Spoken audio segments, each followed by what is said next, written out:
Hi guys, Scott Berry here. And in this video, we're going to go over how to do an advanced layered split.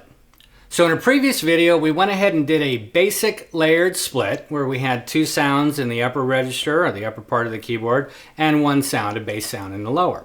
What we're going to do with that now is I'm going to move some octaves around and maybe do some other adjustments. But one of the things that we're going to go over is when you're saving things, how to save these settings or these changes in the scene itself without having to go back and save the tone. So let's get started. All right, so the first thing I'm going to do is I've got my scene up here that's a split. I've got my bass. I've got my two sounds. One's a little plucky and there's a string there. And I want to move some of this stuff around. So I'm going to go ahead and go into the part view. And this is a lot easier to select whichever sound I am going to go in and mess with and play with. So first thing I want to do is that with the bass, and my sound is number 2 in this, is I want to shift this down. This is too low for me. So the first thing we need to do is go ahead and get into the screen so that we can adjust our octave. So I would hit Menu, Scene Edit, Enter, and then go into the first area, which is the part level. Now, if you can see at the very, very bottom of the screen, you'll see part, and this reflects which button I'm hitting. So if I hit 1, you'll see 1 is underlined. If I hit 3, 3 is underlined.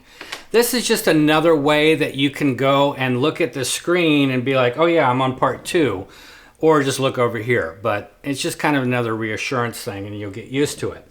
So this is the individual for this part. This is the volume. The reverb sends, the chorus send, delay, everything else. But then we come into pitch. You have an octave shift here. So if my bass is down here and I want this note to be here, I have to move the octave up. So if I go ahead and plus it by 1, that's now my lowest note. That's more what I'm looking for. Okay, so that one's done. The other octave shifts that I want to do is number 1, I believe. Let me check. This plucky sound.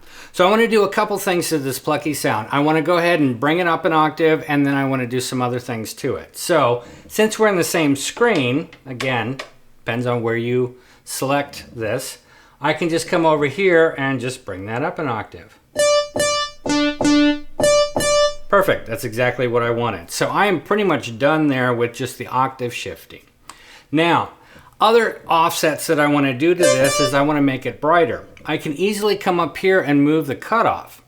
If I do that, now I have to go back and I have to save the tone separately from the scene.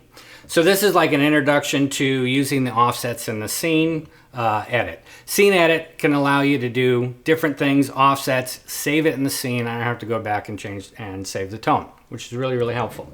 So again, we'll just come back to our screen. We've got our correct part, and we'll just start to cursor down a little bit and start to see the attacks, the sustain and release, filter, attack. So what I want is actual cutoff, and there it is. So now I can adjust it here. A little bit more bright or none.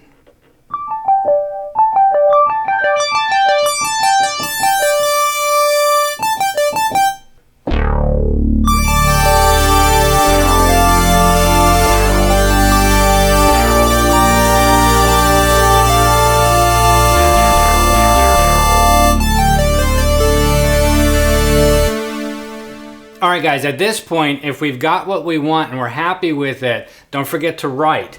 So we just need to push the write button, scene, enter.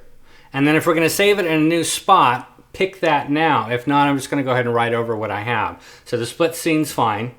I'll hit enter, name it. If I need to rename it, enter again, enter.